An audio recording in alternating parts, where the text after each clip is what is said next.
കാക്കനാട് ജയിലിലെ reels ചിത്രീകരണത്തിൽ jail superintendent പോലീസിന് പരാതി നൽകി. അനുമതിയില്ലാതെയാണ് റീൽസ് ചിത്രീകരണമെന്നും കുറ്റക്കാർക്കെതിരെ നടപടി വേണമെന്നും ആവശ്യം. ജയിലിൽ ക്രിമിനൽ പശ്ചാത്തലമുള്ളവർക്ക് വിരുന്നൊരുക്കിയതിനിടെയായിരുന്നു റീൽസ് ചിത്രീകരണം. വിവരങ്ങളുമായി കിരൺ കുമാർ ചേരുകയാണ്.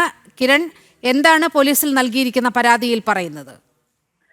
നീലിമ, കഴിഞ്ഞ ദിവസം കാക്കനാട് ജില്ലാ ജയിലിലെത്തി റീൽസ് ചിത്രീകരിച്ച സംഭവവുമായി ബന്ധപ്പെട്ടാണ് ജയിൽ സൂപ്രണ്ട് പോലീസിന് പരാതി നൽകിയിരിക്കുന്നത്. ഇൻഫോ പാർക്ക് പോലീസിനാണ് ഇത് സംബന്ധിച്ചുള്ള പരാതി നൽകിയിരിക്കുന്നത്. ഈ പരാതിയിൽ പ്രധാനമായിട്ടും ചൂണ്ടിക്കാണിക്കുന്നത് ഈ ജയിലിലെത്തിയ ആളുകൾ ഇവർ അനുമതിയില്ലാതെ ജയിലിന്റെ ഉള്ളിൽ ചിത്രീകരണം നടത്തുകയായിരുന്നു എന്നുള്ളൊരു കാര്യമാണ് ചൂണ്ടിക്കാണിക്കുന്നത്. മാത്രമല്ല, ജയിലിലേക്ക് ഇവർ എത്തിയത് ഇവിടെ നിന്ന് തന്നെ വിരമിച്ചിരുന്ന ഉദ്യോഗസ്ഥന്റെ ക്ഷണപ്രകാരമായിരുന്നു എന്നുള്ളൊരു കാര്യം കൂടി സൂപ്രണ്ട് ചൂണ്ടിക്കാണിക്കുന്നുണ്ട്. ഇവർ സുഹൃത്തുക്കൾ എന്ന രീതിയിലാണ് ജയിലിലേക്ക് എത്തിയത്. പിന്നീടാണ് ഇത്തരത്തിൽ ചിത്രീകരണം നടത്തിയത് എന്നാണ് ഈ പരാതിയിൽ പറയുന്നത്. ഏതായാലും ഈ സംഭവവുമായി ബന്ധപ്പെട്ടിപ്പോൾ ഇൻഫോ പാർക്ക് പോലീസ് കേസെടുത്ത് അന്വേഷണം ആരംഭിച്ചിട്ടുണ്ട്.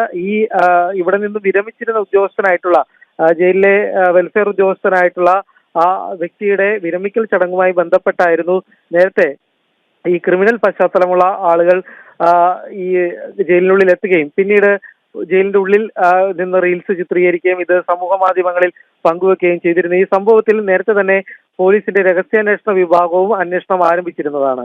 നീലിമ, കിരൺ, ഇക്കാര്യത്തിൽ ഈ ജയിൽ സൂപ്രണ്ടിന് ഒരു ഇരട്ടത്താപ്പില്ലേ? കാരണം ജയിൽ സൂപ്രണ്ട് അറിയാതെയല്ലോ ഇത്തരത്തിൽ ഒരു പാർട്ടി നടന്നതും ഈ ഗുണ്ടകൾ ഇതിനകത്ത് കയറി റീൽസ് ചിത്രീകരിക്കുന്ന സാഹചര്യമൊക്കെ ഉണ്ടായതും. അപ്പോൾ ഇത് വാർത്തയായതിന് പുറകെ മുഖം രക്ഷിക്കാനുള്ളൊരു നടപടിയല്ലേ ജയിൽ സൂപ്രണ്ടിന്റെ ഭാഗത്തു നിന്നും ഉണ്ടായിരിക്കുന്നത്?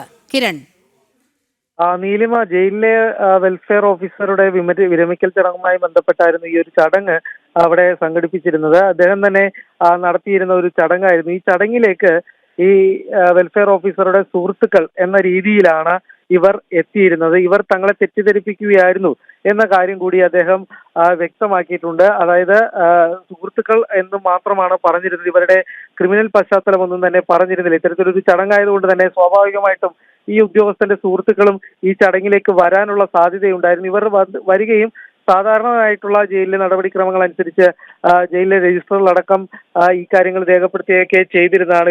ഇവരുടെ വിവരങ്ങളൊക്കെ എല്ലാം തന്നെ രേഖപ്പെടുത്തുകയും ചെയ്തിരുന്നതാണ്. എന്നാൽ ഇവർ ക്രിമിനലുകളായിരുന്നു എന്നുള്ളൊരു കാര്യത്തിൽ അറിയില്ലായിരുന്നു എന്നുള്ളൊരു കാര്യമാണ് ഇപ്പോൾ ജയിൽ സൂപ്രണ്ട് പറയുന്നത്. ഏതായാലും ഇവരുടെ എല്ലാം തന്നെ അനുമതിയോടുകൂടിയാണ് ഈ ഒരു ചടങ്ങ് സംഘടിപ്പിച്ചിരുന്നത്.